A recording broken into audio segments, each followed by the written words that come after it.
Chaque année, l'association Les Amis des Marins et les Aumôneries Maritimes commémorent la Journée mondiale des gens de mer. Alain Jetang, en véritable chef d'orchestre, a une fois de plus atteint son but en réunissant pour la 7e Journée mondiale des gens de mer une multitude de personnalités. Je suis un ancien administrateur des affaires maritimes, donc j'ai côtoyé de près les gens de mer. Et c'est vraiment une très très belle action, parce qu'il faut penser. Les marins, souvent on ne pense pas beaucoup à eux, parce que les ports sont un peu loin, on n'est pas au quotidien près des bateaux, mais c'est eux qui amènent tout ce qui nous permet de vivre, c'est eux qui nous l'apportent ici. Et il faut penser à eux, parce que souvent ils sont loin de leur famille, ils font des navigations, même si les conditions de vie se sont améliorées sur les bateaux, ils peuvent partir plusieurs mois, très loin de chez eux, ils ont besoin d'appui, ils ont besoin de réconfort aussi, de pouvoir téléphoner.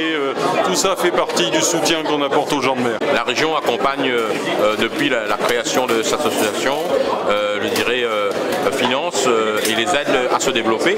Donc c'est à ce titre-là, bien entendu, qu'on est présent ce matin à côté de l'association pour leur dire que nous sommes toujours là, toujours présents, on est toujours prêts à les accompagner dans leur développement, toujours à l'accompagnement des marins qui viennent ici à La Réunion. J'ai eu l'occasion d'aller sur le BPC Tonnerre il y a une quinzaine de jours, où nous avons pu échanger avec le commandant de vaisseau, M. Sudra, notamment sur comment nous pouvons collaborer, comment nous pouvons mettre en place des dispositifs communs au niveau de la formation, de l'insertion et de tout ce qui relève de dispositifs pédagogiques. Donc nous avons effectivement à cœur d'être partenaires avec les gens de la mer sur différentes thématiques. Le port Réunion, c'est le hub d'abord de transbordement, donc c'est le nœud de rencontre entre les différentes lignes maritimes dans la zone océan Indien. Donc le port est la porte d'entrée dans l'Afrique, en Inde, en Asie. On est au cœur de ce trafic maritime, on est donc une ville internationale, une ville ouverte sur les océans. Je suis conscient que ce centre a démarré avec nous et qu'on avait des personnes convaincues qui ont dit « nous allons faire une association ». Et c'est comme ça que nous avons démarré avec les aumôniers précédents. Et je ne saurais oublier le père Tesson, ça fait déjà plus de 40 ans qu'il avait travaillé avec la perspective de construire un centre pour les marins.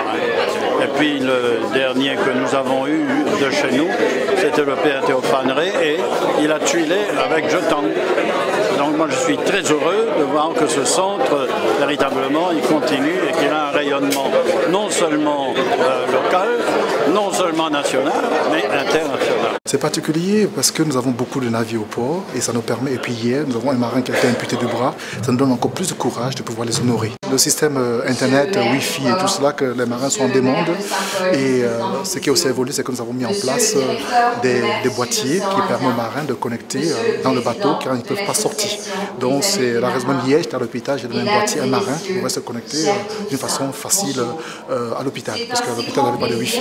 Donc, et nous, ça nous permet aussi de pouvoir, non seulement ça, de sensibiliser l'opinion publique et sensibiliser toute la population réunionnaise sur le métier des marins et sur l'accueil qu'ils apportent aux marins, en les remerciant déjà d'une part, parce que les Réunionnais participent, parce que vous voyez le grand nombre de personnes qui sont là, ça veut dire qu'il y a une participation des Réunionnais, mais aussi les encourager de continuer à nous soutenir. Que Dieu vous bénisse, bénisse ce centre et bénisse nos missions.